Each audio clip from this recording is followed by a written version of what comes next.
Guys, let me tell you about the day I had yesterday. So I'm sitting there cruising along, playing with the Savages, got all my work done at the shop. I got this Savage making the noise, doing the thing, on radio, runs, drives. The only thing left I'm going to do to this one is I'm going to peel the stickers, black out the windows, and throw them Savage 25 stickers on there. This guy's making the noise, doing the thing. She's on radio. This one I'm going to peel the Pro Line off, clean up the body. I'm going to black out the windows. I'm sitting there playing with my Savage SS. I wound up using the engine out of the Excursion.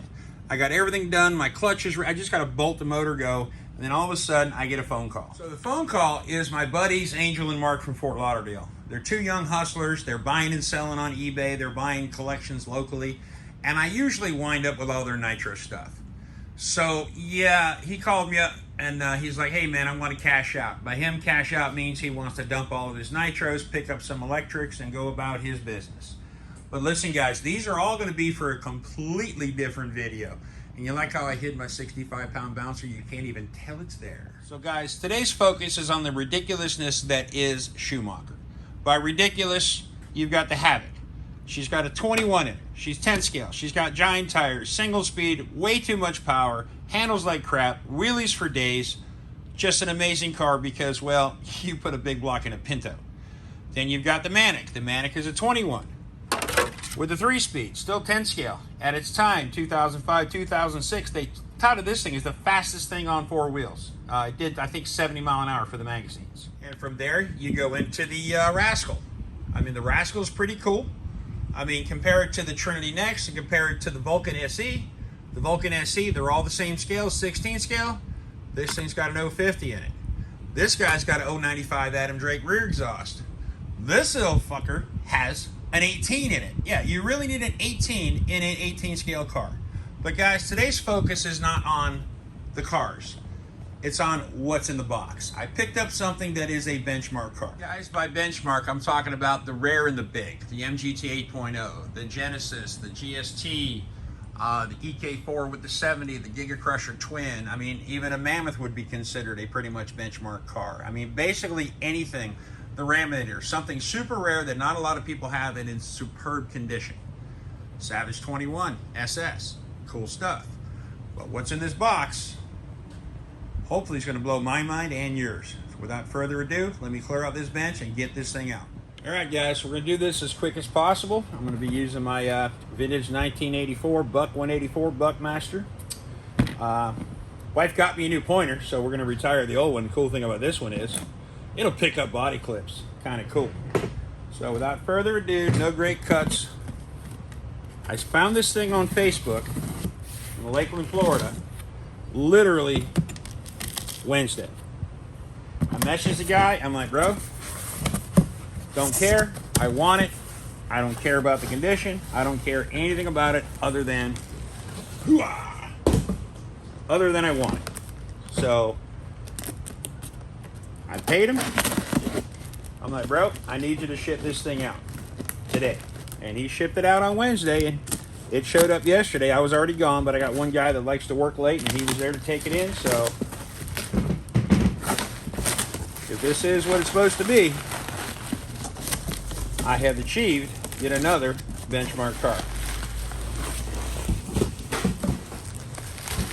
I was not too pleasantly surprised that one of the things that just made it on the ground was the actual controller. I wasn't counting on a controller for it because, well, when you're buying these 20-year-old RC cars, the controller,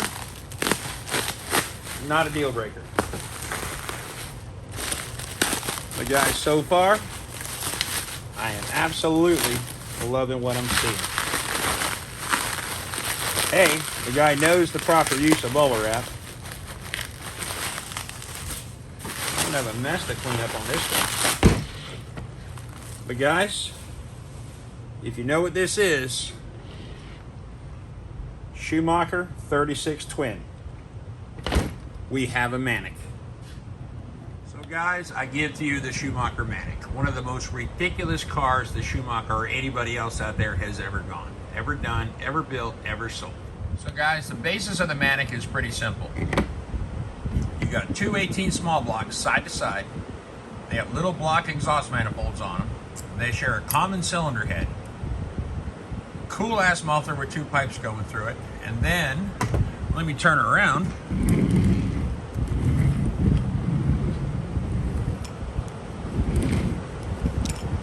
She got a single carburetor, which is kind of cool when you think about it. So it's got just basically a aluminum block, carburetor bolts to both of the intakes, and that is the base of your Schumacher. Now these small blocks, they're just Schumacher standard 18.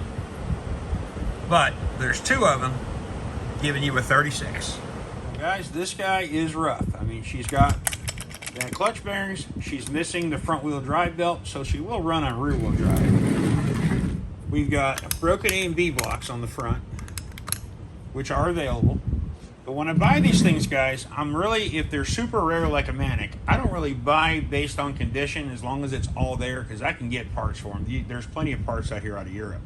I'm buying this thing for what it is. What I want to do now is I'm going to warm that motor up. Let's see if she'll make the noise.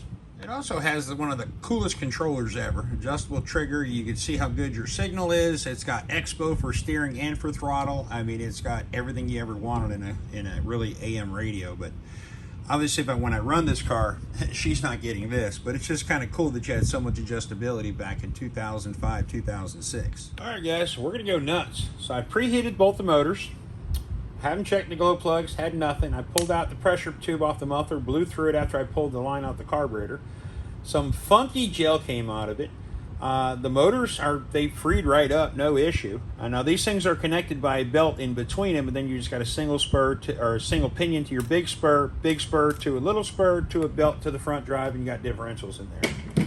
So guys, my question for you is simple. Will she make the noise? I know she ain't doing a thing anytime soon, but I got time because, like I said, last time I saw one of these Manics for sale, it was actually about 2 weeks ago. It was on eBay, and it sold for $1,500, new in box. So let's give her a little prime, because I don't know how good this exhaust seal is. Probably pretty good, but trying to pinch that muffler and all the other good stuff, let's just not do that. Let's see if she'll do it.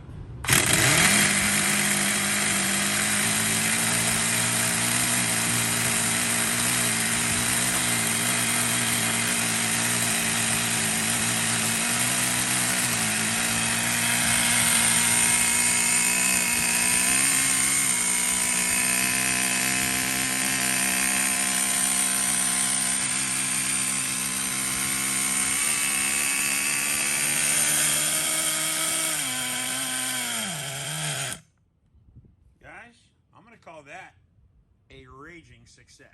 Guys, so there she is in all her glory, the Schumacher Manic 36 twin. I'm gonna get my ass on eBay. I'm gonna start looking for the A and B blocks. I'm gonna probably take it apart this afternoon if I got some time, go ahead and get those clutch bearings replaced. But guys, once we get all that done, and also I looked at those A and B blocks, they're the same on the Havoc, so they shouldn't be that hard to find. But guys, this thing's going to make the noise, which she does, and then she's going to do the thing. This car we're going to have a blast with. All right, guys, I will see you on the next one.